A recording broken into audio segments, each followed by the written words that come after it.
इथं काय आणखीन एक वाक्य लिहितो मी.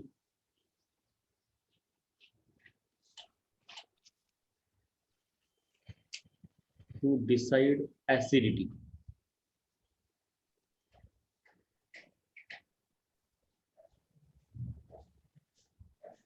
Acidic strength. आपल्याला प्रश्न असतो ना ऍसिडिक स्ट्रेंथ वगैरे. Check the stability of conjugate base. बस एवढंच लक्षात ठेवायचं, बाकी डोक्याला वगैरे ताप घेत बसायचं नाही. तसं तर मी शिकवताना कधी कधी कॉन्जुगेट बेस न सांगता डायरेक्ट प्रोटॉनकडे बघून सांगितलं. तर दोन्ही लक्षात ठेवायचं. To decide acidic strength, check stability of conjugate base. आणि दुसरं वाक्य लिहित बसायची गरज आहे. To check the acidic strength, basic strength, check the stability of conjugate acid.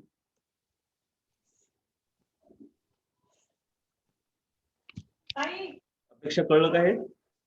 हो. ऍसिडच्या ऐवजी इथं काय ना बेसिक स्ट्रेंथ. मग इथं काय ना अपेक्षा कॉन्जुगेट ऍसिड. Conjugate acid. हे विसरायचं नाही. उदाहरणार्थ तुम्हाला म्हटलं की CH3 CH2 OH, ठीक आहे, आणि दुसरं CH3 COOH कार्बोक्सिलिक ऍसिड. दोघांपैकी कोण आहे स्ट्रॉंग? तर एक तर असंही कळतंय, आता कार्बोक्सिलिक ऍसिड तर नाव आहे म्हणून समजा आपण त्याला नाव दिलंय म्हणजे कळेल तुला वाटतंय, परंतु अचानक बघितल्यावरती कसं ठरवणार? आता बघ, पोलार तर बॉन्ड OH आहेच, लक्षात ठेवायचं. केमिस्ट्रीमध्ये काय असतंय, एक तर हॅलोजन सोबत हायड्रोजन असतो, नायट्रोजन सोबत हायड्रोजन असतो, ऑक्सिजन सोबत हायड्रोजन असतो. हेच फक्त ऍसिडिक आहे, आणि मोस्टली तर हेच ऍसिडिक असते जास्त, ऑक्सिजन आणि हायड्रोजनचा बॉन्ड. ठीक आहे. हो. मग आता इथं दोन्ही ठिकाणी ऑक्सिजन हायड्रोजन आहेतच ना, इथं पण आहे आणि इथं पण आहे. मग कसं ठरवायचं कोण आहे जास्त? म्हणजे कोण आहे जास्त ऍसिडिक, कशावर ठरवलं? एक तर कॉन्जुगेट त्यांचे बेसिस काढून बघा, किंवा असंही कळतंय बऱ्याच वेळेस कॉन्जुगेट बेस न काढता बाबा इथं काय एकच ऑक्सिजन आहे ओढणारा, हे देणारे आहेत, बरोबर ना. म्हणून ह्याच्यावरती डेल्टा निगेटिव्ह डेल्टा पॉझिटिव्ह. इथं काय, हे ऑक्सिजन पण ओढायलाय, हे पण ओढायलाय, एकटाच द्यायला आहे का नाही. म्हणून काय इथं हे भरपूरच ओढण्यात आले, म्हणून ह्याच्यावरती खूपच डेल्टा निगेटिव्ह, ह्याच्यावर खूपच डेल्टा पॉझिटिव्ह. त्या कारणामुळे मोर ऍसिडिक आहे एवढं तर कळतंय. असं जेवढा मोठा पॉझिटिव्ह चार्ज तेवढं ऍसिडिक, आणि जेवढी इलेक्ट्रॉनची डेन्सिटी वाढली की तेवढं बेसिक, लोन पेअरची डेन्सिटी, बरोबर का? हो. पण एवढंही कळलं गेलं की सरळ काय करायचं, यांची कॉन्जुगेट्स काढायचे.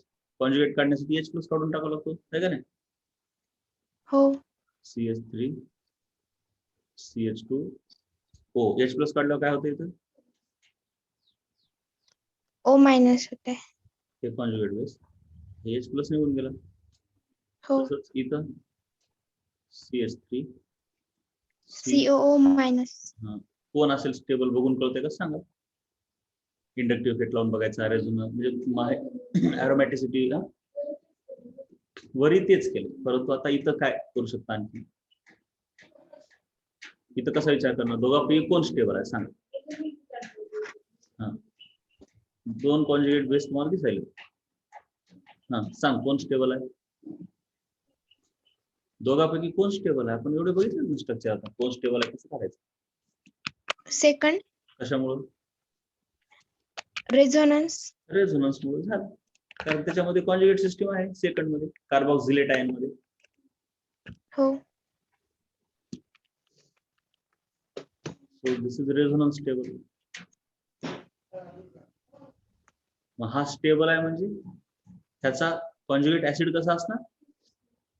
नाही स्टेबल अनस्टेबल. वीक कसं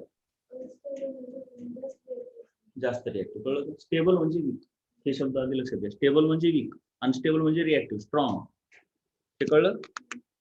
हो. तसंच आता बेसिस विषयी, हे तर बेस झालं. सो दिस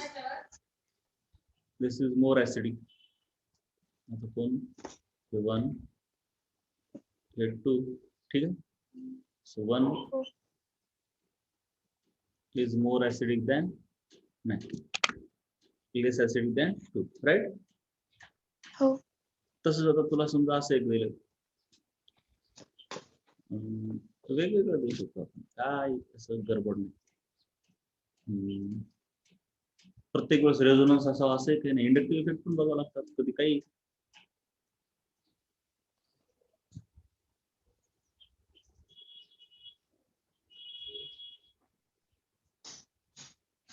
आता बेसिक ऑर्डर आपल्याला समजायची, कम्पेअर करायची. बेसिक आहे का नाही.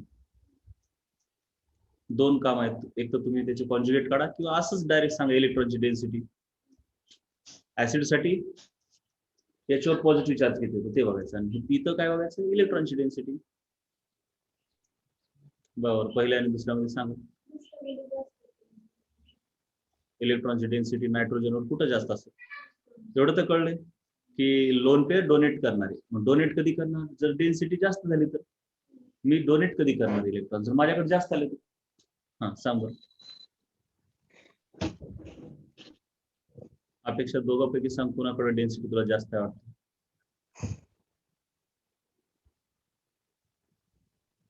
दुसऱ्याकडे. कशामुळे?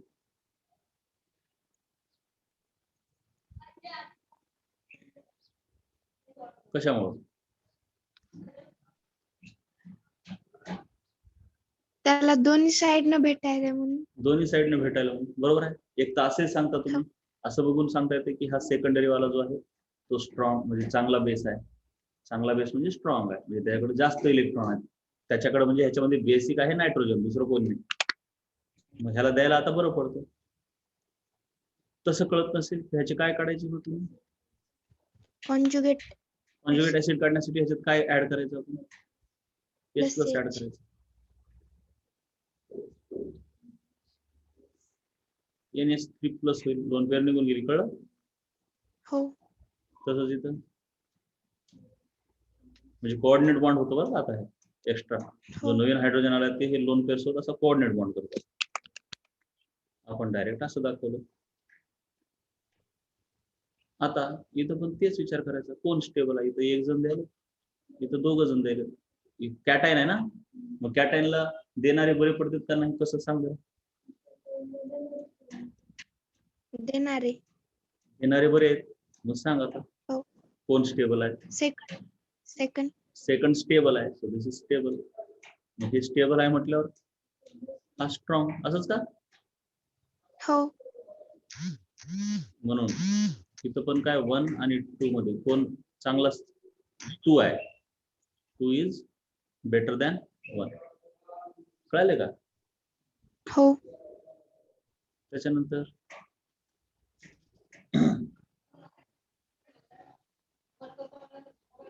आणखीन काय?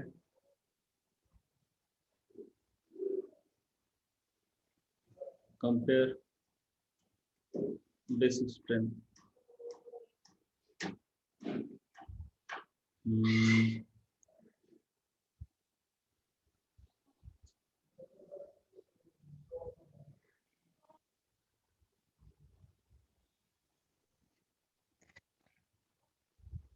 pH3 NH3. आता हे असं लोन पेअर आहे का नाही? हो. हे कसं विचार करायचा?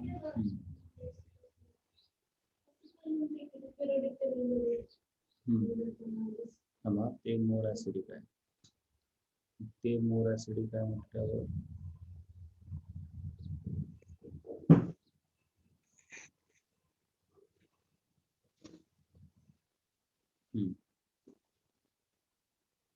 आता ह्याच्यात कसं सांगणार तुम्ही, सांग. इलेक्ट्रोनेगेटिव्ह ऑफ नायट्रोजन आणि फॉस्फरस.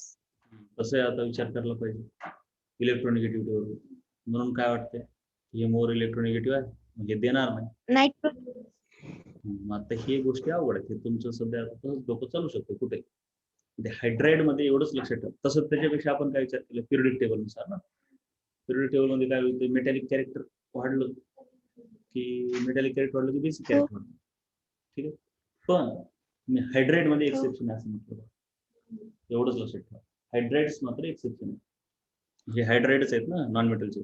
नॉन मेटलच्या हायड्राईड मध्ये एक्सेप्शन आहे. तिथं कसं आहे मेटॅलिक कॅरेक्टर वाढलं की बेसिक कॅरेक्टर वाढत नाही, ऍसिडिक कॅरेक्टर वाढत. आठवतंय का मी सांगितलं ना? हो. मग आता हे नायट्रोजनच्या खाली फॉस्फरस आहे म्हणजे हा मोर मेटॅलिक आहे म्हणजे हा मोर बेसिक असायला पाहिजे, पण हा मोर बेसिक आहे वरचा. कळलं हे? त्याचं रिझन काय की बाबा इथं हो. साईज जास्त मॅटर करते ह्याची.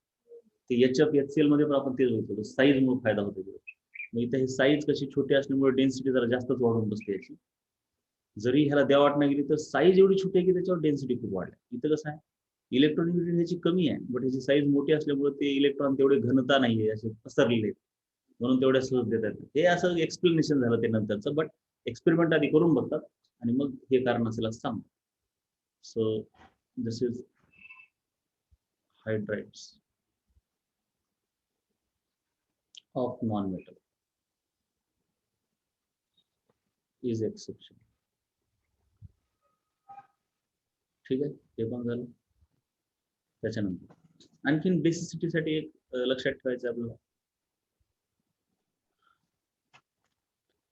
नोट म्हणून काही महत्वाचे ऍसिड आहेत ते तेवढे आपण पाठ करूया की बाबा हे पहिले पहिले महत्वाचे आहेत. ऍसिडिटीसाठी काही महत्वाच्या गोष्टी लक्षात ठेवायच्या.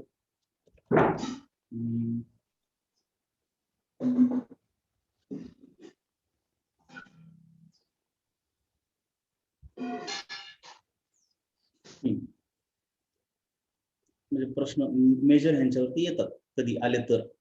एक आहे फॉर्मिक ऍसिड,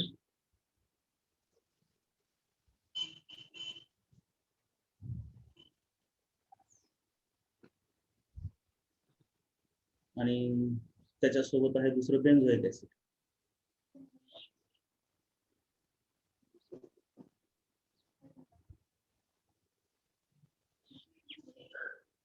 मग असं गडबडीत वाटतंय की फिनाइल रिंग मध्ये हे sp2 कार्बन आहे ना, मग तो विड्रॉ करतो ना, हे का नाही? हो. विड्रॉ केल्यामुळे ह्याच्यावरती जास्तच पॉझिटिव्ह असं वाटतं, कारण इथं कोण नाही विड्रॉ करणार एक्स्ट्रा. हे आणि हे तर सेम आहे दोन्हीकडे. एक्स्ट्रा इथं एक विड्रॉ करणार आहे म्हणून हा मोर ऍसिडिक असं वाटेल का नाही? विड्रॉ केलं की हो. ऍसिड नाही, पण ऍक्च्युली हा मोर ऍसिडिक आहे. त्याचं रिझन काय की त्याचे कॉन्ज्युगेट बेस बघा. कॉन्ज्युगेट बेस कोणतं? हा बेन्झीनची रिंग स्टेबल असते. नाही नाही ओढते, पण हे कार्बन ओढते. sp2 आहे ते ओढते इलेक्ट्रोनिगेटिव्ह, ती स्टेबल आहे नो प्रॉब्लेम. म्हणजे तिच्यावर कोण तेवढा अटॅक करू शकत नाही. तेवढा इन द सेन्स किती स्टेबल आहे ते नंतर बघूया अल्केनच्या मानात, बट तरी अरोमॅटिक कॅरेक्टर आहे. बट ते कार्बन ओढतो. यांचे कॉन्ज्युगेट बेसिस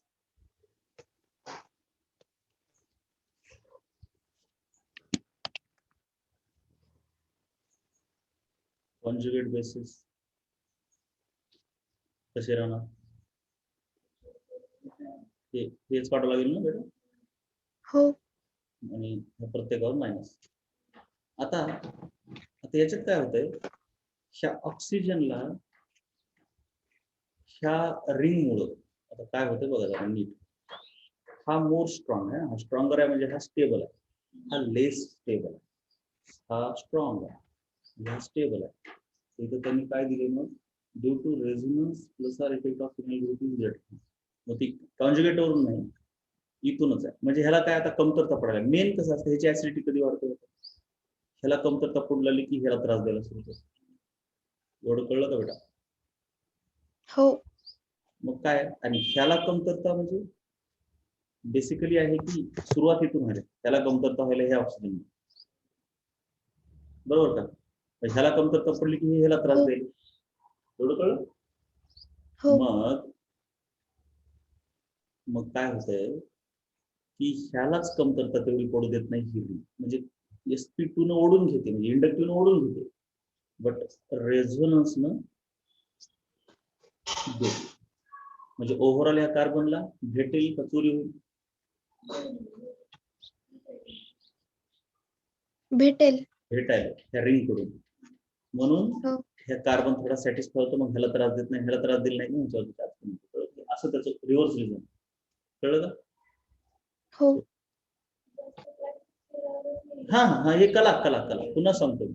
काय वाटतं टेन्शन घेऊन, आणि काय करणार आहे कुणाला हसलं काहीतरी उगाच, कुठंतरी काहीतरी उगाच रिझन दिलं, आणि तुम्हाला तर नाही ना असं अचानक नाही जमत काही. तू ते म्हणजे फिजिक्स सारखं की मला तुम्ही काही सॅम्पल प्रॉब्लेम घ्या आणि त्याच्यानंतर मी माझं लॉजिक लावते अगोदरचं, तर ते फिजिक्स आणि मॅथ्स मध्ये होतं, इथं होत नाही. आणि बायोचं कसं आहे की सिलेबस आहे फिक्स तिचा, इथं उगाच थोडं लॉजिक असते आणि थोडं रटावे, सो मिक्सचर आहे. पण नीटची केमिस्ट्री अतिशय पुसते, काय टेन्शन नाही. हे टेन्शन राहिलं असतं IIT-लाच, बाकी काय नाही. एम्सला होतं तसं टेन्शन, पण आता एम्स नीट सारखं झालं, त्याच्यामुळं काहीच टेन्शन नाही. उग सटरफटर आहे हे, उगं काहीतरी सांगायलोय थोडं एक्स्ट्रा, तुम्हाला जमतंय पण म्हणून, नाहीतर बाकी जनरल पब्लिकला तेवढं सांगत बसत नाही, गरजच नाही त्याची. तुम्हाला उगं थोडे एक्स्ट्रा सांगायला. This is satisfied by resonance.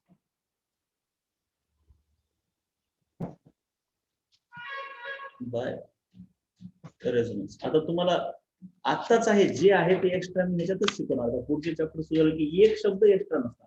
तुम्ही प्रश्न आणणार कुठला तरी, सर घेतो ते सोड म्हणणार डायरेक्ट, मग वैताग येते तुम्हाला ते सोड म्हणण्याचं माझ्या. जसं की रिपीटरला कधी कधी आहे का ते आहे का एवढंच म्हणतो मी, नाही पण सर थोडं एक्स्ट्रा काय करायचं, एवढं एक्स्ट्रा घ्यायचे ना, मग त्यापेक्षा तुला एक पुस्तक देतो IIT, बरोबर आहे. ती काय करते सर, मग एवढं थोडं का करायचं मग 100 पटच करू ना, मग एक्स्ट्रा करायचं ते 100च करा. हे फक्त कसं आहे, बेसिक नॉलेज यावं म्हणून आहे. हे पाठ पण करणं गेलं तुम्ही, पण ह्या लर्निंग प्रोसेसमध्ये तुम्हाला कळते की ऑर्गॅनिक थोडी विचित्र पण कसं, एवढा अंदाज येण्यासाठी घेत आहे. ओके, कळलं बेटा तुला पण? हो. हे एक झालं. त्यानंतर आणखीन एक लक्षात ठेवायचं, इनऑर्गॅनिक ऍसिड जे असतात, म्हणजे HCl, H2SO4 यांना इनऑर्गॅनिक ऍसिड म्हणतात. सहसा इनऑर्गॅनिक ऍसिड हे स्ट्रॉंग असतात.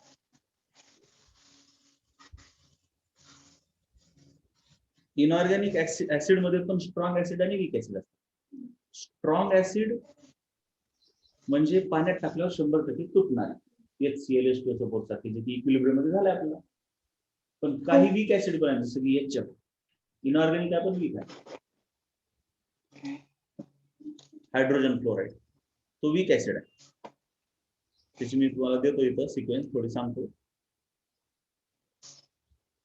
इनऑर्गॅनिक मधले फक्त कोणते ऍसिड विषयी बात करतोय मी, स्ट्रॉंगचा अर्थ काय, मग इथं स्ट्रॉंगचा अर्थ तुम्ही केमिकल इक्विलिब्रियम मध्ये बघितलंय, आयोनिक इक्विलिब्रियम मध्ये समथिंग विच डिसोसिएट 100%, है का? स्ट्रॉंग कोणते आहेत, HI, HBr, H2SO4, HC. आणखीन आहेत पण एवढेच तुम्ही लक्षात ठेवा, आणि HNO आणखीन आहेत पण एवढेच लक्षात ठेवा. इनऑर्गॅनिक स्ट्रॉंग ऍसिड हे सर्वात स्ट्रॉंग, त्यांच्या खालोखाल हायड्रोनियम आयन स्ट्रॉंग असतो. त्याच्यानंतर मग ऑर्गॅनिक ऍसिड असतात, म्हणजे हे ऑर्गॅनिक ऍसिड म्हणजे सर्व झालं, म्हणजे कार्बोक्सिलिक ऍसिड, अल्कोहोल पण आले. कोण ऑर्गॅनिक वाले जवळपास सर्व वीकच असतात, कोणी 100% तुटत. फक्त खूपच इलेक्ट्रॉन विड्रॉइंग ग्रुप जास्त लागले तर जरा बरं पडतं, पण ते पण तसं कोणी नाही 100% तुटणार.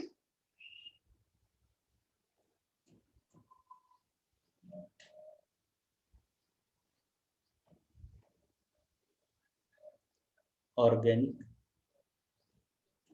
ऍसिड्स.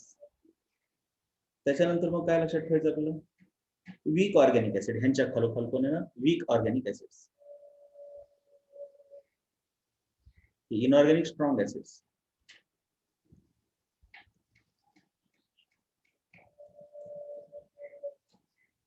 तसं तो ऑर्गॅनिक आणि वीक ऑर्गॅनिक मध्ये कोण आहे कोण नाही हे सांगणं अवघड आहे बरं का. हे यांनी इथं लिहिलंय पण तसं काही नाही. कधी कधी असं होतं की ऑर्गॅनिक, ते म्हणजे ते इथं येऊ शकते मागे पण येऊ शकते, ते काहीच सांगता येत नाही. ही काही नाही, एवढंच उगा लक्षात ठेवा. मेन हे सहसा स्ट्रॉंग इनऑर्गॅनिक ऍसिड पुढे येतात, मग ऑर्गॅनिक ऍसिड आणि वीक इनऑर्गॅनिक ऍसिडचं काही सांगता येत नाही, ते कुठे येऊ शकतात ते डिपेंड करतं. हे खूप मिक्सिंग राहणार. ऑर्गॅनिक ऍसिड आणि वीक ऑर्गॅनिक ऍसिड आणि वीक इनऑर्गॅनिक ह्यांच्यात ठरवणं अवघड आहे. कळलं का? हो. स्ट्रॉंग इनऑर्गॅनिक ऍसिड कोण आहेत हेच जरा आपल्याला महत्वाचं. आता SbF6 एक दिलंय, पण मला काही इथं कामाचं वाटणार आहे. हे स्ट्रॉंगेस्ट आहे. त्याच्यानंतर HClO4 आहे.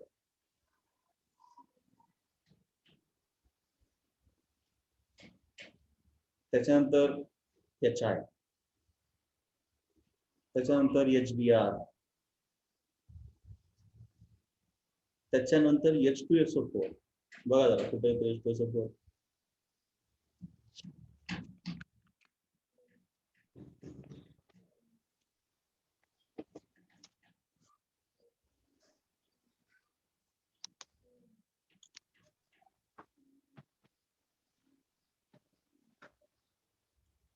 त्याच्यानंतर HCl.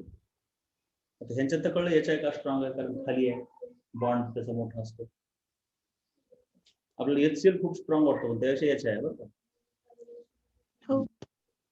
त्याच्यानंतर आता हे तर इनऑर्गॅनिक दिलंय बघा. आता म्हणजे हे आता HNO3 मागे दिलाय आणि हा इनऑर्गॅनिक अगोदर दिलाय.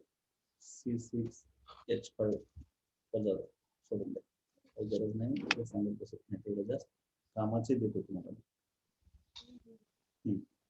आता ह्याच्यामध्ये हे H3O+ झालं, एवढेच स्ट्रॉंग आहे. HNO3 H3O+ पेक्षा कमी येतो, म्हणजे तो वीक आहे. HF पण वीक आहे. आता इनऑर्गॅनिक ऍसिड वीक इनऑर्गॅनिक मध्ये कोण येतं हे जरा कामाचं माहित असणं. वीक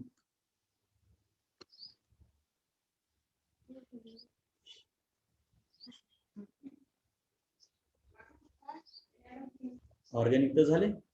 आपण जरा वीक इनऑर्गॅनिकचे एक्झाम्पल बघू, जे की माहित असतो. तर वीक इनऑर्गॅनिक कोण कोण आहेत बाबा? त्यांच्यामध्ये येतंय सर्वात अगोदर HNO3. आपल्याला वाटतं नायट्रिक म्हणजे स्ट्रॉंग असेल, बट नाही. त्याच्यानंतर येते HF.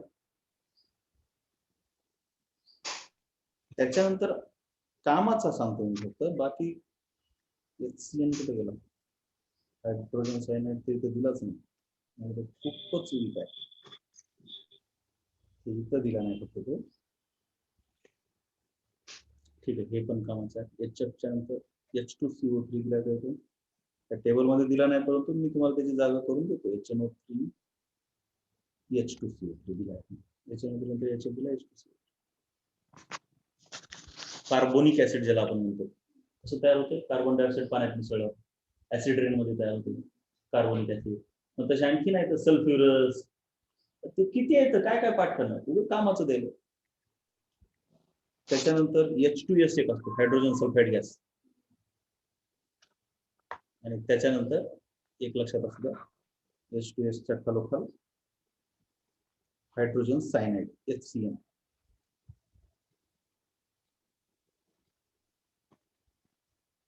बरोबर, हे कामाची गोष्ट आहे, लक्षात राहील का? हो. राईट. त्याच्यानंतर आता आणखीन काय लक्षात ठेवायचं? ऑर्गॅनिक मध्ये प्रश्न आले की काय लक्षात ठेवायचं? की बाबा हे अल्कोहोल, फिनॉल, कार्बोक्सिलिक ऍसिड ह्यांच्यामध्ये कोण आहे?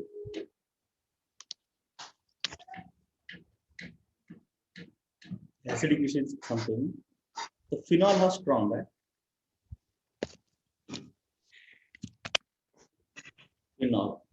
फिनॉल पेक्षा अल्कोहोल कमी आहे, बट अल्कोहोल म्हणजे अल्कोहोल असं असतं, ROH आहे ना. त्यांनी थिऑल पण मध्येच दिलंय, काही गरज नाही आपल्याला त्या थिऑलची. आपल्याला थिऑल्स नाही येत. आणि ह्याचं मी सांगितलं तुम्हाला, फिनॉक्साइड आयन कसं असतं, स्ट्रॉंग असतो. एक फिनॉलचा फिनॉक्साइड आयन आणि अल्कोहोलचा अल्कोक्साइड आयन काढला होता, आणि ह्यानं रेझोनन्स स्टॅबिलायझर ह्याचा कॉन्जुगेट बेस. आठवते का? इक्विलिब्रियम मधून थोडा ऍसिड विषयी सांगितलं होतं. अल्कोहोल, इथं जरा ह्यांची चूक झाली. अल्कोहोल मध्ये काय केलंय, फक्त मिथाइल अल्कोहोल जास्त आहे. अल्कोहोल पाण्यापेक्षाही वीक आहे. त्याचंही कारण सांगतो, काळजी करू नका.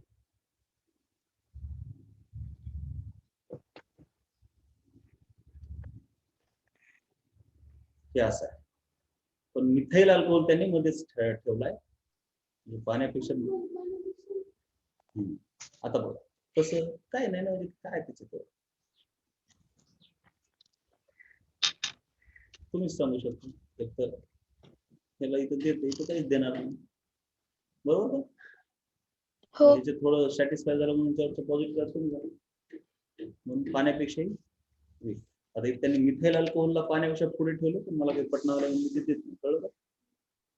हो बरं. Phenol alcohol, sorry phenol water alcohol हे विचारायचं. आणि ह्या ऑर्गॅनिक आता फिनॉल वॉटर अल्कोहोल पेक्षाही पुढे कार्बोक्सिलिक ऍसिड असणं, बरोबर का? त्याचे एक कारण सांगतो हो प्रत्येकाचे की कशामुळे तसं. कॉन्जुगेट बेसिस काढा. ह्याचा कॉन्जुगेट बेस काढला आपण, ते फिनॉक्साइड आहे असा होता, आणि हे रेझोनन्स मुळे हे डिस्पर्स होते. तर ह्याचा कॉन्जुगेट बेस त्यानं पण रेझोनन्स दाखवते. आता रेझोनन्स हे जास्त दाखवते, बट जर विचार केला तर मायनस चार्ज इथे येतो, मग त्याच्यानंतर मायनस चार्ज, सॉरी चूक झाली माझी, इथं नाही ना तसं, अल्टरनेट नव्हतं इथं, ठीक आहे, इथं मायनस येतो. कार्बनवर मायनस चार्ज येतो. ह्याच्या कंट्रीब्युटिव्ह स्ट्रक्चर मध्ये काय झाले, मायनस चार्ज कशावर चालू सांगा. फिनॉलच्या केसमध्ये जर आपण कंट्रीब्युटिव्ह स्ट्रक्चर्स बघितलं तर अगोदर ऑक्सिजन होता मायनस चार्ज, आणि नंतर कशावर चालू अपेक्षा? रिंगवर चाललं, बेन्झीन रिंगवर म्हणजे रिंगवर. ऍटम कोणता? ऑर्थो. नाही ऍटम कोणता आहे तो? हे जे ऍटम आहे तो कोण आहे? ऑर्थो पोझिशनवर आहे, बट कोण आहे हा? कार्बन. कार्बन आहे का नाही? हो मग आता ह्या रेझोनन्समुळे ह्याला फायदा व्हायला, कारण चार्ज फिरायला, परंतु फिरताना मध्येच तो कार्बनवर चालला, पण ते तेवढी चांगली गोष्ट आहे नाही. कार्बनला निगेटिव्ह चार्ज सहन होत नाही, म्हणजे हो ह्याचे कंट्रीब्युटिव्ह स्ट्रक्चर आहेत पण तेवढे स्टेबल नाही. पण ह्याचं जर कंट्रीब्युटिव्ह स्ट्रक्चर बघितलं तर ऑक्सिजनवर निगेटिव्ह आहे, आणि त्याच्यानंतर पुन्हा ऑक्सिजनवर चालतं. तर ह्याचे दोन हो कंट्रीब्युटिव्ह स्ट्रक्चर आहेत, दोन्ही हायली स्ट्रॉंग आहेत, म्हणजे हायली स्टेबल आहे, म्हणून हा मोर स्टेबल आहे. हे सर्व विचार करावा लागतो. जसं की मोर रेझोनन्स स्ट्रक्चर दाखवतो, 4-5 दाखवतो, हे दोनच दाखवतोय, पण दोन्ही कशी एकदम करायचे, म्हणून हा मोर स्टेबल आहे, म्हणून ह्याचा ऍसिड स्ट्रॉंग आहे, कळलं का? हो आणि याच्यापेक्षा inorganic acid, strong inorganic acid असतात पुढे, ठीक आहे. HCl सहसा विचारतात कम्पेअर करताना. Strong inorganic acids. Strong inorganic ऍसिडचा एकच अर्थ आहे, पाण्यामध्ये 100% डिसोसिएट झालं की आपण त्याला स्ट्रॉंग ऍसिड म्हणतो, बाकी काहीच नाही. आणि इनऑर्गॅनिक ऍसिड सोडलं तर बाकी कोण स्ट्रॉंग आहे, सर्व वीक आहे, म्हणजे 100% डिसोसिएट होत नाही. कळलं हे सर्व आता? हे पण काय, हे पण काय, हे कशामुळे, हे कशामुळे, हे सर्व गोष्टी. आणखीन आता अल्डिहाइड आणि कीटोन विषयी असतं, पण काही डोक्याला त्याचं काही ते विचारत नाहीत आपल्याला एवढं, ठीक आहे. पुन्हा ऍसिडचे डेरिव्हेटिव्ह विषयी पण ते एक बघूया आपण, पण असू द्या माहिती, बरं आहे सर्व. अल्डिहाइड कीटोन मध्ये काय, फॉर्मलडिहाइड मी म्हणलं की सर्वात जास्त आहे. आता सांगितलं मी फॉर्मलडिहाइड असतो बघा, हो नाही फॉर्मिक ऍसिड सांगितलं होतं मी, फॉर्मलडिहाइड नव्हता सांगितलं. पण जसा फॉर्मिक ऍसिड स्ट्रॉंग आहे तसाच फॉर्मलडिहाइड आहे. बाकीचे अरोमॅटिक अलिफॅटिक अल्डिहाइड्स सिंपल आहे, हे काय देतात तेवढं ते बॉन्ड मध्ये हे येत नाही. तसं तर इथं हे ऍसिडिक नाहीतच बरं काय अल्डिहाइड, का नाही? कारण का तर अल्डिहाइड असे आहेत, असं आहे ना अल्डिहाइड, हे काय ह्या बॉन्ड मध्ये हो काय पोलॅरिटी असणार, बोल.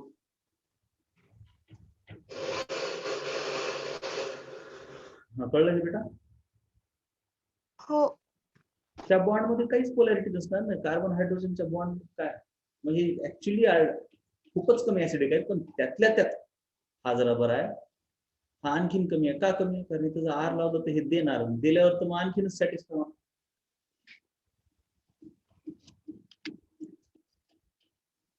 मला वाटतं हे अल्डिहाइडचं काही नकोच, हे काही कामाचं नाही, कोण विचारत नाही ते अल्डिहाइडचे ऍसिड. हा त्याच्यानंतर आपण हे बघू, हे महत्वाचं. हे खूप वेळ असे विचारतात. हे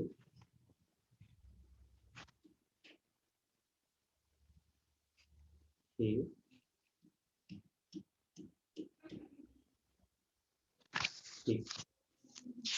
खूप वेळेस विचारतात.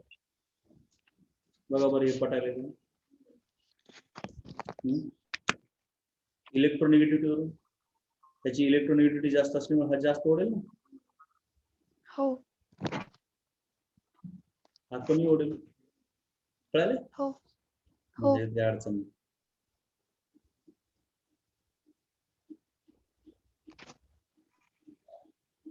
हे सर्व ऍसिडिक स्ट्रेंथ आहेत बरं का. ठीक हो आहे, आणखीन काही. आता ह्याच्यामध्ये आपण काही घुसूया गोष्टी. हायड्रोजनची ऍसिडिटी काय न पटण्यासारख्या काही गोष्टी आहेत ना, जे पटत नाहीत ते देत नाही. ठीक. अमोनिया ठीक आहे, पटण्यासारखं आहे अमोनियाचं. हायड्रोजन पाण्यामध्ये टाकलं इथं.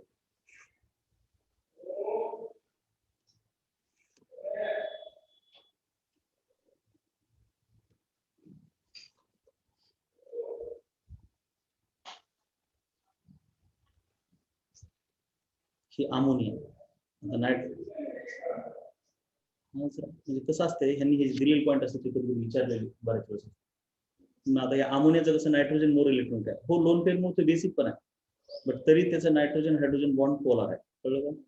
म्हणून ते ऍसिडिक पण कॅरेक्टर दाखवतं. ऍसिडिक कॅरेक्टर कसं दाखवतं, तर इथेनपेक्षा इथाईनपेक्षा कमी, परंतु इथिनपेक्षा जास्त.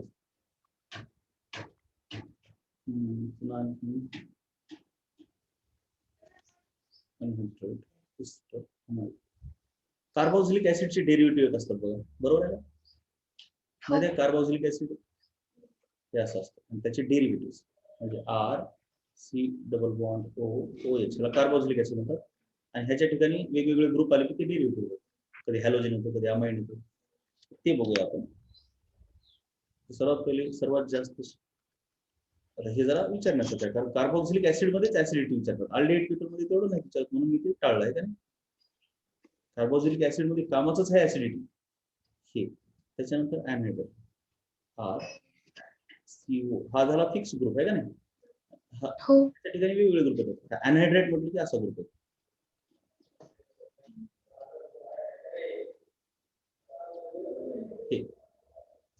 एवढा मोठा ग्रुप येतो पूर्ण. त्याचे नॉमेनक्लेचर सोपा आहे, ताप घेण्या गेलीस तरी काही टेन्शन नाही, काहीच नाही. उगा आहे हे दोन असतात ना, त्या दोन ऍसिड वरून नाव असतं. हे म्हणजे हे एक ऍसिड पासून आलं, हे एक ऍसिड तयार कसं झाला त्याचं नॉमेनक्लेचर सांगतो मी. अनहायड्रेटचं हा तयार कसा झालेला असतो, त्याला दोन ऍसिड पासून तयार झालेला असतो. R1 हे carboxylic acid, R2 R1 R2 आहे का, आणि ह्यांच्यामधून काय वॉटर निघून गेलेलं असतं, बरोबर. दोन कार्बोक्सिलिक ऍसिड पासून तयार झाले, एवढं तर काय. दोन कार्बोक्सिलिक ऍसिड आहे. मग हा समजा इथेनॉइक ऍसिड आहे, हा प्रोपॅनिक आहे. इथेनॉइक प्रोपॅनिक अनहायड्रेट काही नाही. आणि जर मग ह्याच्यावरती ही अशी चेन आहे, इथं काहीतरी ब्रोमिन असेल, तर 1 2 3 4 5 6 म्हणजे, आणि इकडे कोणतरी 3 कार्बन आला, मग हे तर झाला प्रोपॅनिक, नो प्रॉब्लेम. परंतु हे कसं आहे 6 हेक्झान आहे, आणि त्यामध्ये 1 2 3 4 4 वर ब्रोमॉन, म्हणजे 4 ब्रोमो हेक्झान आहे प्रोपॅनिक अनहायड्रेट. त्याच्याविषयी त्या चॅप्टर मध्ये पण डिटेल मध्ये होत असते. नॉमेनक्लेचर मध्ये हे सर्व घेतलं का कन्फ्युज होतं, म्हणून घेत नाही. तसंच अमाईनचं पण जरा विचित्र आहे, त्या चॅप्टर मध्ये ते ठेवायचं. ते काय चुकलेलं टेन्शन घ्यायचं, मी ज्याचं टेन्शन घ्या म्हटलं त्याच घ्यायचं. Acid halides anhydrides esters acid halide.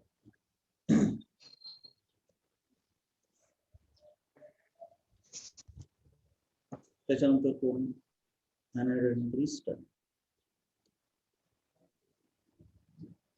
आणि अनहायड्राइड मध्ये कन्फ्युजन होते बरं. आता ग्रुप आहे सेम, इस्टर मध्ये फक्त हे CO नसतं.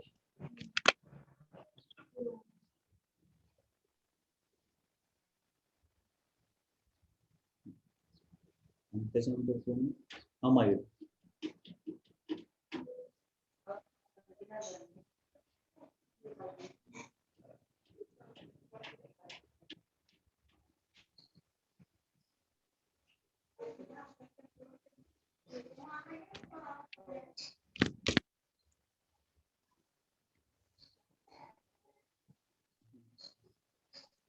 इथं हा ग्रुप आहे. काय ग्रुप तर लावलं इथं. त्याच्यानंतर अमाइड आहे.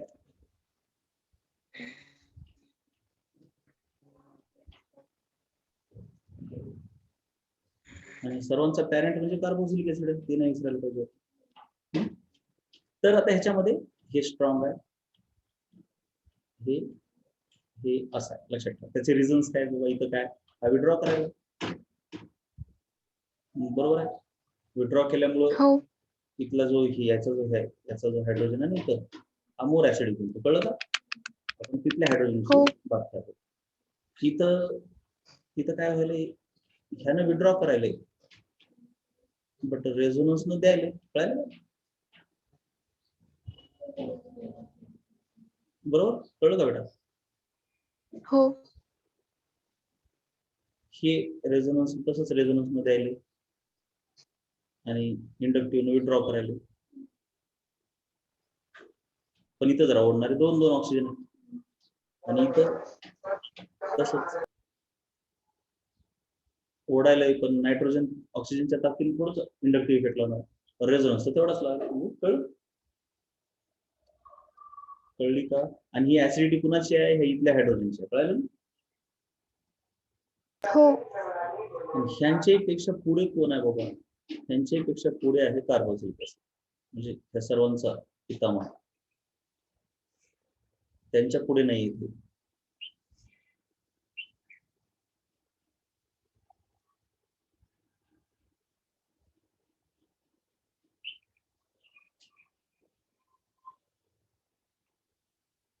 कारण ह्याच्यामध्ये हेच ऍसिडिक आहे ना, त्याला ह्याची गरज नाही. इथल्या हायड्रोजनची विषयी तिची बोलत नाही, डायरेक्ट त्याचा मेन ऑक्सिजनला चिटकलेला आहे.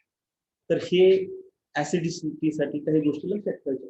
म्हणजे प्रश्न काय आले तर अशी येतात ह्यांच्यावर. तुम्हाला समजा विचारलं तर एक खरे 2 क्वेश्चन आपण करूया. ह्याच्यात आपण लय डोकं घालणार नाहीत, मी आधीच तुम्हाला सांगितलं. तरी पण लय घातलं नाही म्हणजे बरंच घातलं, असं काही नाही आपण कमी घातलं होतं. स्क्रीनशॉट काढ, स्क्रीनशॉट काढून ग्रुपवरती टाकते का बेटा तू? बर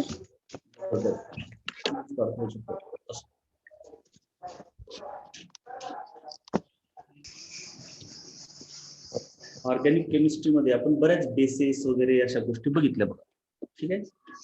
तर ऍसिडला कम्पेअर करण्यासाठी ना ऑर्गॅनिक केमिस्ट्री मध्ये काही टेस्ट पण असतात, है ना.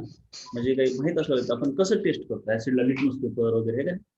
तर सहसा तर आपल्या NCERT सिलेबस पकडला तर त्याच्यामध्ये मेजर ऍसिड्स काय आहेत, मेजर काम म्हणजे तुम्हाला विचारतातच. ऍसिड म्हटलं की एक असतो तुमचा इनऑर्गॅनिक ऍसिड, HCl सारखा.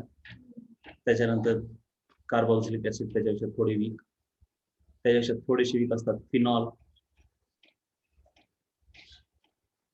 आणि त्यांच्यापेक्षा वीक आहेत वॉटर,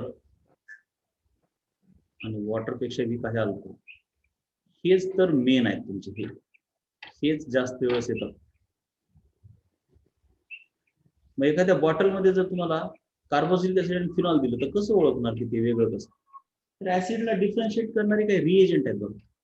एकदम स्ट्रॉंग ऍसिड एकदम वीक सोबत काम करू शकतो. सर्वात वीक रिएजंट कोण आहे तर कार्बोनेट आणि बायकार्बोनेट. कार्बोनेट बायकार्बोनेट पेक्षाही आणखीन एक असायला पाहिजे, कारण कार्बोनेट सोबत हे दोघे रिॲक्ट होतात. म्हणजे HCl साठी कोण आहे बघा, म्हणजे बघा तुम्हाला एक कळत असेल की ऍसिडच्या टेस्ट तुम्ही 9वी 10वीत बघितलेल्या आहेत की त्यांना काय काय असते. एक तर मेटल सोबत रिॲक्ट होतात आणि हायड्रोजन गॅस बाहेर. बरोबर आहे. हो. आता मला जरा हे याचं जरा लक्षात येणार पाहिजे. याच्यासाठी ह्या दोघांना डिफरन्शिएट करण्यासाठी काय आहे 100%. तर ह्या दोघांमध्ये कसं डिफरन्शिएट करायचं, तसा कोणी वीक रिएजंट नाही. जर तुम्ही बायकार्बोनेट घेतला, बायकार्बोनेट किंवा कार्बोनेट्स, बायकार्बोनेट कार्बोनेट दोन्ही चालतात, तर त्या कार्बोनेट आणि बायकार्बोनेट सोबत रिॲक्ट फक्त हे दोघं होतात, वरचे दोघं. HCl पण होतो, हा पण होतो, बाकीचे होत नाही. त्याच्यानंतर असतो सोडियम मेटल. सोडियम मेटल सोबत सर्वच जण रिॲक्ट होतात. आपण एक एक एक स्ट्रॉंग करत जाऊ. लिटमस पेपर घेतात.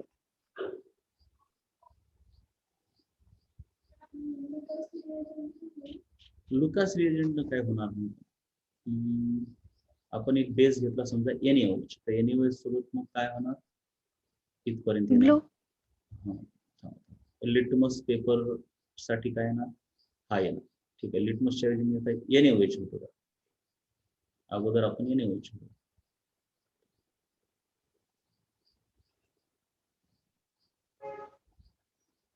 NaOH सोबत पण काय होत आहे, हे तर रिॲक्ट होतो, हे तर होतो, प्लस हा पण रिॲक्ट होतो. एक एक वाढायला, कळायला ना, हे होत हो. नाही. सेम आहे लिटमसचं पण. NaOH आणि लिटमस दोघं काम सेम करतात. म्हणजे लिटमस, ऑफकोर्स लिटमस म्हणजे ब्लूचा रेड होणं आहे का नाही. ऍसिड हो. मध्ये ब्लूचा रेड इथं होतो, इथं होतो, फिनॉल मध्ये पण होतो, पण ह्या दोघांमध्ये लिटमस पेपर होत नाही. आणि मग त्याच्यानंतर सोडियम एक मेटल आहे, सोडियम मेटल. त्याचं असं आहे की ते ऍट अ टाइम सर्वांनाच घेऊन टाकतं, ते सर्वांसोबतच रिॲक्ट होते आणि हायड्रोजन गॅस तयार करतात. कळलं का, हे कोण कोण कशा कशा रिॲक्शन दाखवतात. फक्त ह्या हो. दोघांना डिफरन्शिएट करायचं जरा मला, म्हणजे नाहीच आहे ते, म्हणूनच ते आठवण झालं. ह्या दोघांमध्ये कसं डिफरन्शिएट करायचं नाहीये. हे भरपूर झालं. Acidic strength.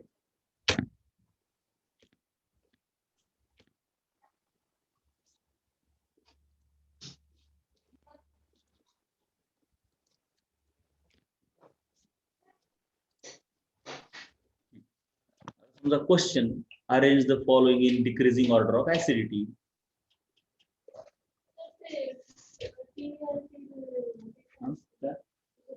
T म्हणजे टर्शरी, टर्शरी ब्युटॅनॉल. सेकंडरी म्हणजे सेकंडरी ब्युटॅनॉल. कळलं. आता आपण काय करूया मग, N ब्युटॅनॉल.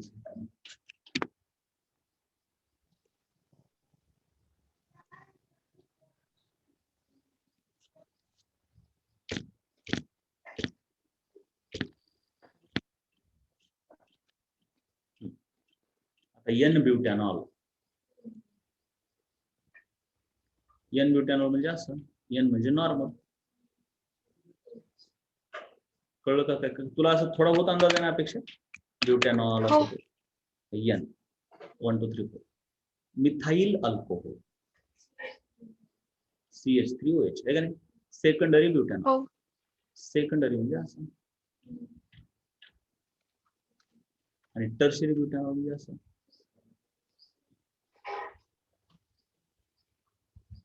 आता सर्वात पहिले तर ऍसिडिटीसाठी देणारे नको आहेत. हे तर सर्व ब्युटॅनॉल म्हणजे देणारेच आहेत, मोठा अल्काईल. मग सर्वात छोटा अल्काईलच हा आहे, म्हणजे हा तेवढा देणार नाही, थोडाच देणार, म्हणून हा मोर ऍसिडिक आहे. एवढं कळलं. हो. आता बाकीचे तर सर्व मोठेच आहेत. त्या मोठ्यात पण कोणी जास्त देतंय, कोणी कमी देतंय. तर इथे सेकंडरी असल्यामुळे काय होते, ह्याला हे देणार, ह्याला हे देणार, हे सर्वांचं म्हणून ह्याला देणार, म्हणजे जरा ऍसिडिटी कमी झाली. मग असंच की त्याची हो. जास्त आहे. मग ह्याला फक्त एकाकडूनच भेटायला ऑक्सिजन, म्हणून ह्याची ऍसिडिटी जास्त, ह्याच्यापेक्षा कमी पण ह्याच्यापेक्षा जास्त, आणि इथं तर 3 बाजूने भेटायला. कळलं का. हो. म्हणून ह्याची सर्वात कमी. ठीक आहे. हो. म्हणून 2 सर्वात जास्त, मग 1 इथंच आहे आन्सर, मग 3 आणि टर्शरी वाला सर्वात वीक ऍसिड. अल्कोहोलच्या ऍसिडिटीवर असे बरेच प्रश्न येतात, आणि ह्यांच्यावरती कार्बोनिक ऍसिड. तुम्ही एक तर असं डायरेक्टली असे ठरवू शकता ह्यांच्या पोलॅरिटीवरून, किंवा ह्यांचे कॉन्ज्युगेट काढा.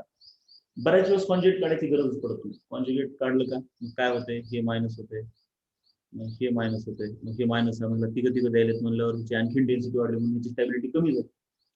म्हणजे स्टॅबिलिटी कमी झाली म्हणजे हा कमी स्टेबल आहे, म्हणजे ह्याचा ऍसिड वीक आहे. असे हे खूप तिरपट लॉजिक जाते. कॉन्ज्युगेट वरून जरा स्टेप वाढतात, डायरेक्ट नाही जमत. मेनी टाइम डायरेक्टच करायचं, बट काहीच कळणार गेली पण शेवटी कॉन्ज्युगेट करू द्यायचं. कळलं का? हो. त्याच्यानंतर हे हे हे ह्याच्यात तुम्ही सांगितलं फॉर्मिक ऍसिड जास्त असतो. कळत नसेल तर ते काही असंच आहे ना. काढायचे स्ट्रक्चर, देणारा आणि घेणारा आणि कॉन्ज्युगेटची स्टॅबिलिटी असं बघावं लागतं. आता हे काय, हे देणार आहे बरोबर का, म्हणून ह्याची पोलॅरिटी हो. वाढेल का कमी? वाढेल. पोलॅरिटी म्हणजे कळलं का, म्हणजे ऑक्सिजन काय होईल, सॅटिस्फाय होईल, म्हणजे ऑक्सिजन शांत होईल का ऑक्सिजन आणखीन अनस्टेबल व्हायला हे दिल्यामुळे? अनस्टेबल होईल. अनस्टेबल होईल का? तसं जरा माहित नाही. ऑक्सिजन हा इलेक्ट्रॉन निगेटिव्ह आहे, हे लय महत्त्वाचं आहे. त्याला ऑलवेज पाहिजेच असते. म्हणजे बेसिकली हा ऍसिडिक का बनायलाय? हा हायड्रोजन ऍसिडिक कशामुळे? ऑक्सिजनला चिटकलेला ऍसिडिक असतो आणि कार्बनला चिटकलेला नसतो का?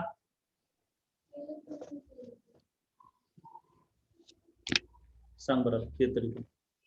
हे तर मेन सांगितलंय ऍसिड विषयी शिकवताना, वाक्य 1-2 होते बघ. काय की hydrogen should be attach to more electron.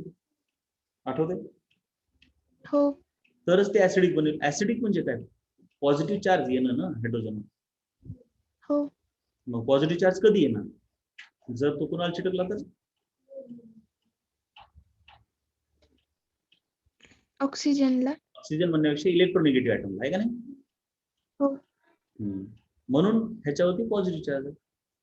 का तर हे ओढून घ्यायला आहे का नाही? हो. मग आता कुठं जास्त ओढेल, आता इथं हे द्यायला थोडस मदत करायला, मग आता जास्त ओढेल का इथं एवढा, कारण ह्याला पाहिजेत.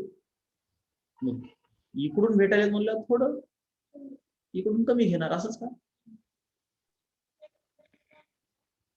हो. जबकि याला इथं कुणाकडून भेटायलेत का,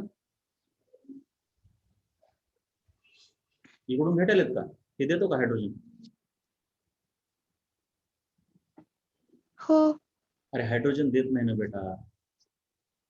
हायड्रोजनचा प्लस आहे नाही, मायनस आहे पण नाही ना, रिलेटिव्हली काहीच नाही. तो CH3 पेक्षा हायड्रोजन कसं आहे, हे बघ CH3 जर दिले तर हायड्रोजन दिले असं असते का?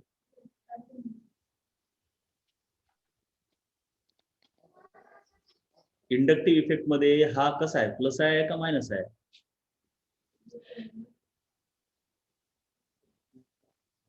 प्लस आहे. आणि हा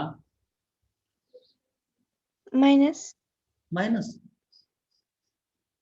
हायड्रोजन कुठंच नाही ना बेटा, हायड्रोजन तर रेफरन्स आहे ना, मेन 0 आहे तो. हो. मग तो CH3 देतो पण हायड्रोजन देत नाही. तो देतही नाही घेतही नाही असं समजायचं आपण. आता इलेक्ट्रोनिगेटिव्हिटीचा विचार नका करू, रिलेटिव्हली सांगा. रिलेटिव्ह टू हायड्रोजन आहेत ह्या गोष्टी. हायड्रोजन पेक्षा CH3 जास्त देतो असा अर्थ आहे त्याचा अर्थ. हा प्लस आहे, हो. हा प्लस पण नाही मायनस पण नाही, म्हणजे हा तुम्ही थोडं देत असतो. त्याच्यापेक्षा CH3 जास्त देतो, कळलं का? हो. मग हा इथून जास्त ओढून घेईल हायड्रोजन कडून का कमी ओढून घेईल ऑक्सिजन? जास्त घेईल. जास्त, कारण त्याचं पोटच भरणं झालं ना. इथं ह्याच्याकडून हो. पोट भरायले, जास्त घेतल्यावरती ह्याच्यावरती जास्त पॉझिटिव्ह. कळाय का? हो. म्हणून हा जास्त ऍसिडिक का लेस ऍसिडिक? जास्त ऍसिडिक. जास्त ऍसिडिक. कळाले? हो. त्याच्यानंतर ह्या दोघांमध्ये मी तुम्हाला समजून सांगितलं होतं फॉर्मिक मध्ये आणि ह्याच्यात, की हा पुढे आहे हा कमी आहे, कारण का आता हे रेझोनन्स मुळे जरा मदत करतं, ते मी मला सांगितलं. त्याच्यानंतर आता ह्या दोघांमध्ये सांगा बरं, ह्या दोघांमध्ये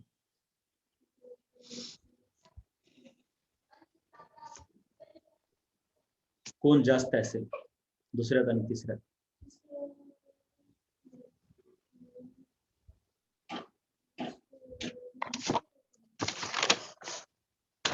दुसरा असा आहे,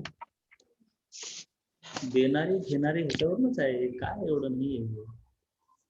हा बघा, हे देणारा, तसं तर इथं पण हा देणारच आहे ना. C2H5 म्हणजे काय असं, बाकी तर सेम आहे. हे बघा, हे देणारच आहे ना. मग तसं हा पण, हा कसा आहे, C2H5 कसा आहे बेटा अपेक्षा? देतो तो. मग मिथाईल एवढा देईल का जास्त देईल? जास्त देईल. म्हणजे जास्त दिल्यावर हा जास्त काढून घेईल का कमी काढून घेईल इकडून? कमी घेईल.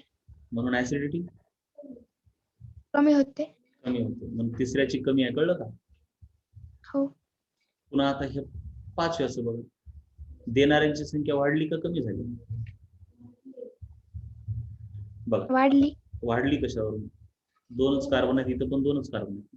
पण फरक कसा आहे बघा, नाही बघा, स्ट्रक्चर तर काढू, स्ट्रक्चर काढले कळतं. हा हा हा हा हा नाही असं आहे ते. म्हणजे ठीक आहे, हा ग्रुप जर कम्पेअर केला हा आणि हा, तर कार्बन जास्त आहे, ठीक आहे. CH असा आहे आणि CH3 2 आहेत असं. पण एनिवेज मोठाच ग्रुप आहे तो, तर तो जास्त देणार, बरोबर का? हो. मग जास्त दिल्यावर ऍसिडिटी कमी होते. कमी होते, कळायला का? हो. त्याच्यानंतर आता हे बघूया, हे CH2 COOH आणि हे Cl. आता काय होईल, ह्याच्यासोबत कम्पेअर करायचं का नाही, ह्याच्यासोबत, ह्याच्याऐवजी एक हायड्रोजन काढून क्लोरीन लावलं, एवढं कळायला का? हो. मग कमी भेटेल त्याला CH2 कडून. म्हणजे हा काय करतो, क्लोरीन काय करेल? सध्या स्वतःकडे घेतो. मग मग जेवढं CH3 इकडे द्यायला आहे तेवढा हा देईल का आता? किंवा ओव्हरऑल काही का नाही. असणार, कम्पेअर करायचं सरळ ह्याच्यासोबत, हा जेवढा देऊ शकतो तेवढा CH2Cl देऊ शकत नाही, कारण त्याच्यामध्ये हा उपाशी आहे. म्हणजे ज्यांच्या घरामध्ये उपाशी लोक जास्त नाहीत तो जास्त देईल. इथं हा स्वतः उपाशी इलेक्ट्रोनिगेटिव्ह आहे, मग हा CH3 पेक्षा कमी देतो किंवा विड्रॉच करतो म्हणून आपण. मग त्याच्यामुळे काय होणार, पोलॅरिटी वाढणार. पोलॅरिटी वाढणार. पोलॅरिटी म्हणतो मी बघा, म्हणजे पोलॅरिटीचा अर्थच असा असतो, ऑक्सिजन हायड्रोजन कडून किती घेणार. जर ऑक्सिजन हायड्रोजन कडून कमी घेतलं तर पोलॅरिटी कमी, ऑक्सिजन हायड्रोजन कडून जर जास्त घेतलं तर पोलॅरिटी जास्त, मोठा पॉझिटिव्ह होतो, छोटा पॉझिटिव्ह. कळाले का? जरा पोलॅरिटीचा अर्थ कळला का? हो. जेवढं जास्त घेईल तेवढी पोलॅरिटी वाढणार आहे. हो. पोलॅरिटी वाढली की ऍसिडिटी वाढते. वाढते.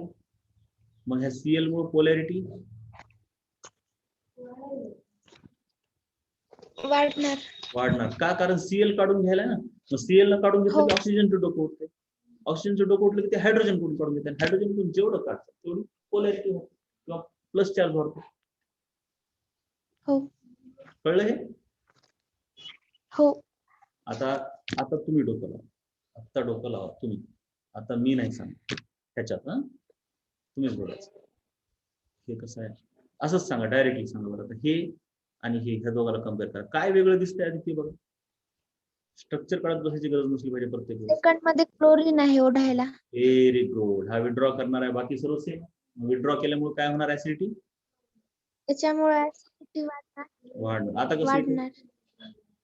आता तुम्हाला हळूहळू असे अंदाज येतो, फास्ट येतो. विड्रॉ म्हणले की तुम्ही म्हणता ऍसिडिटी वाटते, ते असं पाठच होऊन जातं तुम्हाला. पण ते मेनी सोडवायचं असतं, म्हणूनच तर म्हणतो मेनी. असं झालं. आता याचं आणि याचं कम्पेअर करू.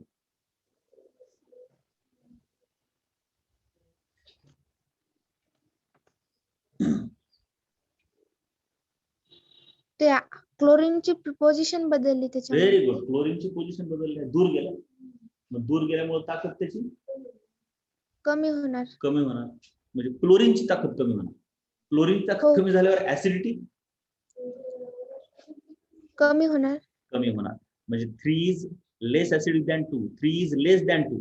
सध्या एवढंच म्हणता येतं की 3 इज लेस दॅन 2, म्हणजे 2 इज ग्रेटर दॅन 3. पण 3 आणि 1 मध्ये कोण आहे? ते ठरवावं लागेल ना आपल्याला. हो 3 आणि 1 मध्ये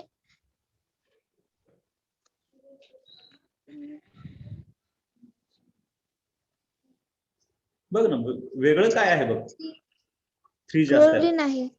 हा सो 3 इज लेसर. सो 2 1 3 अशी ऑर्डर आली. कळलं?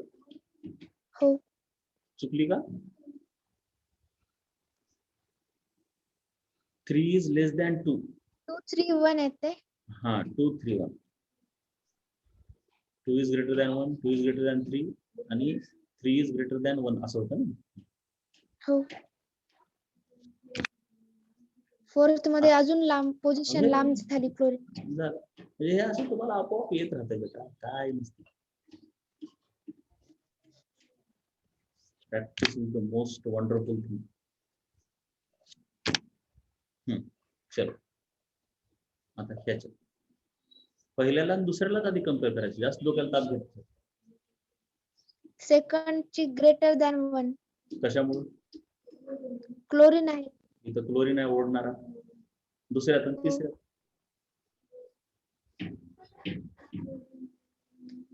Third is greater than 2. Third is greater than 2. Why? Because क्लोरीनचे 2 ॲटम आहेत. 2 ॲटम. आता कळलं तुम्हाला? हे सोपंच होत आहे. क्लोरीनचे 2 ॲटम आहेत. आणि इथे 3 आहे. कळलं? हो आता इथं पहिलं दुसरं एवढंच सांगायचं.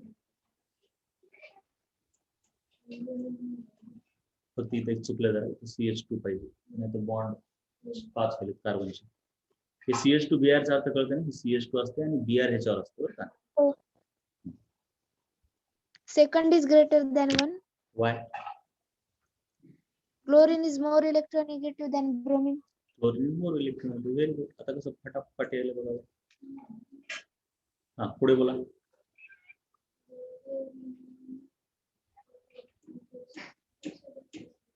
त्या दोघातच कधी बघायचं. Third is greater than 2. म्हणजे इथे लिहावं लागेल पुढे, कारण फ्लोरीन इज मोर इलेक्ट्रोनेगेटिव्ह. हो पुन्हा फोर्थ सगळ्यात कमी व्हेरी गुड. लेस. आता हे सोपे होते. म्हणजे जरा कळलं का? हे कसं उघड डिस्टन्सवर ह्याच्यावर त्याच्यावर. आणि ॲरोमॅटिक आलं की जरा त्याच्यामध्ये रेझोनन्स आणि इंडक्टिव्ह असं दोन्ही येते. आणि त्याच्यामुळे थोडं उघड त्रास होते तुम्हाला, पण काय नाही. पहिला आधी काढून तरी घेऊया.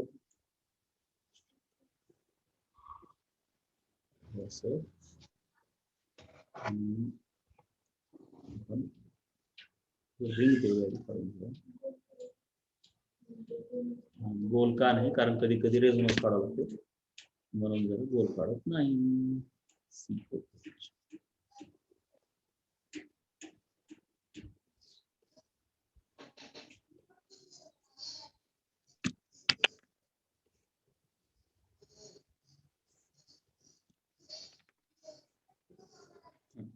बघा, आरामात घ्यायचं, घाई करायची नाही. आता एकदम आरामात. सर्व कन्सेप्ट क्लिअर आहेत तुमचे? आता उगाच शांतपणे बघायचं. पहिला आहे बेन्झोइक ऍसिड, दुसरा आहे पॅरा. हे पीचा अर्थ पॅरा असतो. नॉमेनक्लेचर मध्ये तुझं क्लिअर होईल. काही घाई आता करायचं नाही. ते मला कसं येत नाही तुझं टेन्शन घ्यायचं नाही. पॅरा पोझिशनला कोण आहे? OH. So this is OH. अगोदर ह्या दोघातच कम्पेअर करतो, बाकी जाऊ दे. सांगा. बघायचं इंडक्टिव्ह रेझोनन्स दोन्ही बघायचं. ओव्हरऑल एक लक्षात घ्यायचं, डोनर आहे का विड्रॉवर आहे? OH काय करतो? इंडक्टिव्ह काढून घेतो. हो आणि रेझोनन्स पण बघा, म्हणजे -I + R.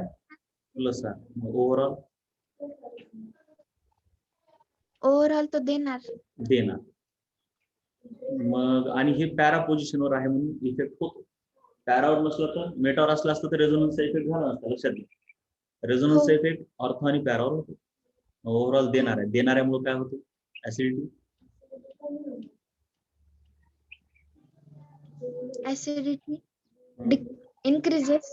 नाही, आताच सांगितलीस एवढं सर्व तूच सांगितली की बेटा अपेक्षा, आणि तूच स्वतः उगाच कन्फ्युज होते. मला तुझंच असं वाटतं की कधी कधी तुला स्वतःच कन्फ्युज व्हायला आवडते. तू आतापर्यंत सांगितली क्लोरीन, ब्रोमीन, त्याच्यामुळे ऍसिडिटी वाढते. आतापर्यंत सांगितली ना. हो. कशामुळे का वाढते? क्लोरीनमुळे का वाढते? तो विथड्रॉ करतो. झालं. मग विड्रॉ करणाऱ्यामुळे ऍसिडिटी वाढते, हेच तुझ्या डोक्यात आहे की नाही आतापर्यंत? हो. मग आता का उलट सांगायचं? आता हा विड्रॉ करायला का डोनेट करायला?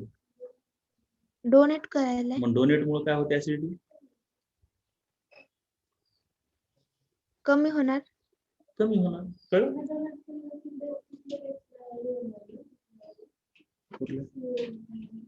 तिथं त्याला फायदा होतोय, म्हणजे ह्याचा जो हा पोलॅरिटी कमी होते. इथून काय होतं? इथं निगेटिव्ह चार्ज आधी इथं जातो, मग हा निगेटिव्ह चार्ज इथं जातो, मग हा निगेटिव्ह चार्ज त्या कार्बनला पण भेटतो ना.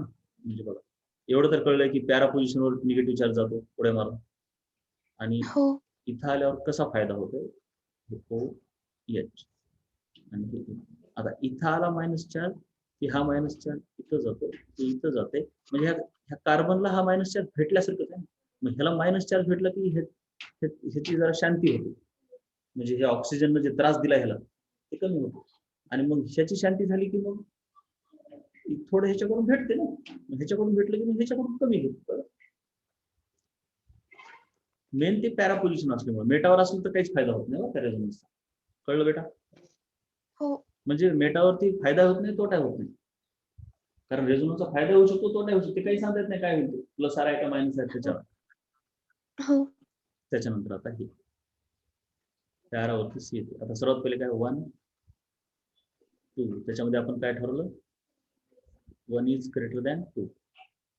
आता इथं CH3. हा, CH3चं काय काय काम आहे? CH3 देणार त्याला. Inductive, hyper. पण ह्याची बेरीज, इंडक्टिव्ह आणि हायपरची बेरीज रेझोनन्सच्या पुढे जाते का? ते रेझोनन्स आपण बघितलं, ते मायनस जरी असलं तर रेझोनन्सच पुढे जातो. समोर रेझोनन्स म्हणजे 2 पेक्षा बेटर नाही.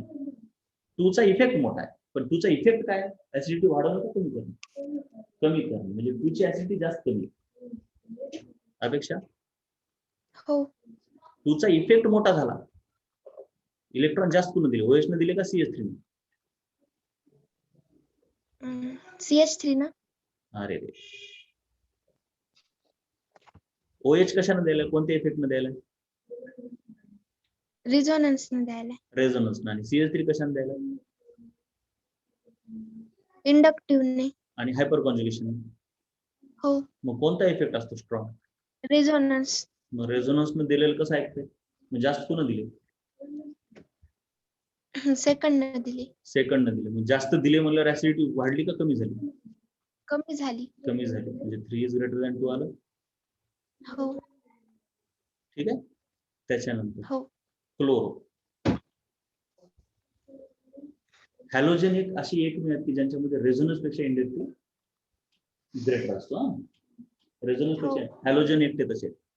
इंडक्टिव्ह काय करते? विथड्रॉ करते. रेझोनन्स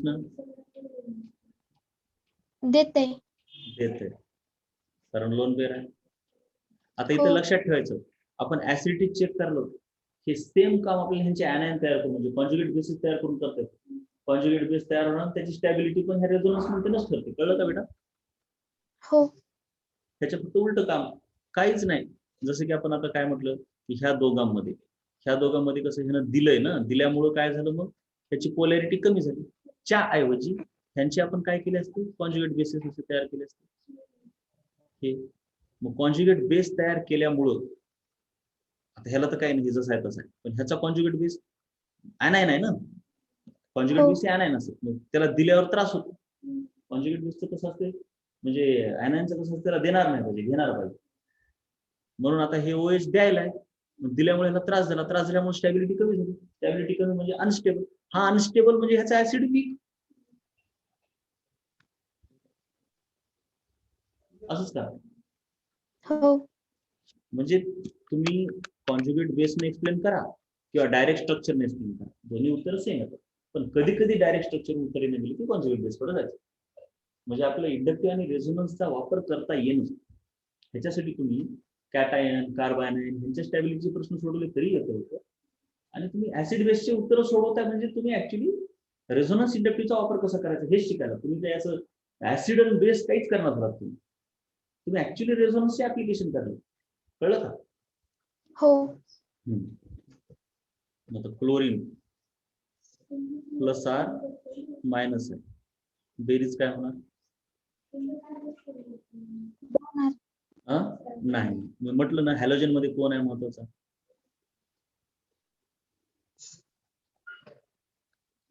हॅलोजन मध्ये हा, इंडक्टिव्ह इफेक्ट महत्वाचा. इंडक्टिव्ह महत्वाचा आहे म्हणल्यावर मग काय होणार? ते डोनर होणार का ऍक्सेप्टर? एक्सेप्टर. म्हणजे विड्रॉ आहे का नाही? हो. ओव्हरऑल विड्रॉ केलं, मग विड्रॉ केल्यामुळे ऍसिडिटी वाढते. वाढते. मग ह्याची ऍसिडिटी ह्याच्याही पेक्षा जास्त असणार आहे का नाही? हो. सध्या आपलं कशी ऑर्डर होती 1 3 2, पण आता ह्याची सर्वांच्याच पुढे जाऊन बसली फ्लोरोवाल्याची. हो. हो ना, फ्लोरो किती वर आहे? 4. कळलं का? हो. आता त्याच्यानंतर क्लोरोच्या नंतर इथं काय लावलंय? ब्रोमो. सांगा, क्लोरो आणि ब्रोमो मध्ये कोण मोठा असेल? म्हणजे कोण जास्त? आता हे तर एनिवेज ओढणार, एवढं तर कळलं. हॅलोजन म्हणजे ओव्हरऑल ओढतात. क्लोरीन जास्त. क्लोरीन ओढतो म्हणल्यावर ऍसिडिटी कुणाची जास्त? ब्रोमिनची वाली का क्लोरीन वाल्याची जास्त?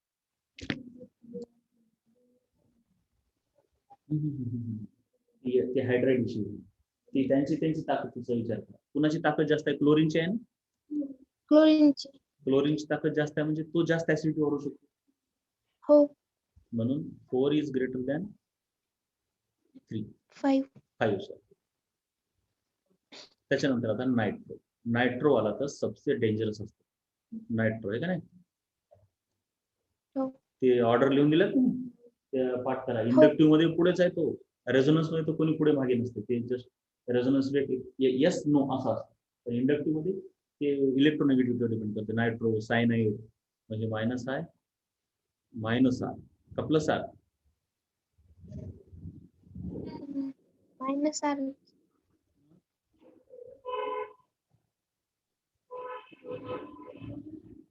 कसं? मायनस आय मायनस आर का मायनस आय प्लस आर का कसं? सांग बरं. प्लस आय मायनस आर काय आहे? मायनस आय आणि प्लस आर. प्लस आर साठी विचार कर ना बेटा तू. कसं म्हणजे प्लस आर म्हणजे कसं दिलं पाहिजे? कुठून देणार सांग? नायट्रोजन कडे आहे का लोन पेअर? नाही. नाही. कुठं गेली? इथं कोऑर्डिनेट बॉन्ड केला ना. हो. मग आता काय शक्य आहे? प्लस तर शक्य नाही, मग मायनस शक्य आहे का? हो आहे. Double bond, single bond, double bond हो. शक्य आहे ना असं. ह्याच्यामुळे काय हो. होतं? मग असं काढून घेतल्यामुळे इथं प्लस चार्ज येतो. मग त्याच्यानंतर पुन्हा हे इथं आलं की प्लस चार्ज इथं जातो आणि हा प्लस चार्ज मग आता ह्याला त्रास द्यायला सुरू करतो. हो.